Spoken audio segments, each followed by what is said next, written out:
బీసీలు 46 మంది మాత్రమే, 60% జనాభా. కానీ అధికారంలో ఉన్న అధికార ప్రతిపక్ష పార్టీల వాళ్ళకు సంబంధించిన సామాజిక వర్గాలు ఒక సామాజిక వర్గం 3.5% ఓట్లు మాత్రమే ఉన్నవారు 40 మంది ఎమ్మెల్యేలు ఉంటారు.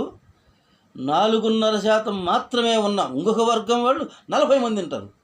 మరి 60% మంది ఉన్న మేము 100 మందికి పైన ఉండాలి కదా, మేము 46 మంది ఎట్లా? ఇది ఎక్కడ న్యాయం? అందుకే చట్టసభలలో మా బీసీలు ఉంటే తప్ప బీసీ కులాలకు న్యాయం జరగదు. ఇప్పటి వరకు జరిగిన ఒక లెక్క, ఇక నుంచి జరగబోయేది మరో లెక్క. కానీ ఈ 3 సంవత్సరాలు కూడా మీరు బీసీలకు రిజర్వేషన్లు కల్పించాలి.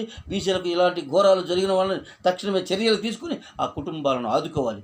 చేనేత కుటుంబాలకు మీరేం చెప్పారు?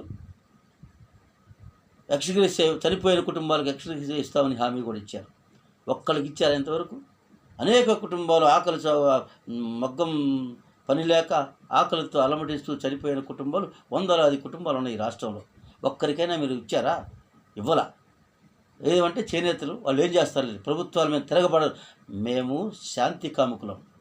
తిరగబడడానికి అదే తిరగబడితే ఎంతవరకు వెళ్తామో చేనేతల్లో 18 కులాలలో కూడా ఎంత ఉధృతమైన ఉద్యమాన్ని తీసుకురాగలమో భవిష్యత్తులో చూపించబోతున్నాం మేము కూడా. అందుకే రేపు ముందు దీనికి నాంది పలకబోతున్నాం 22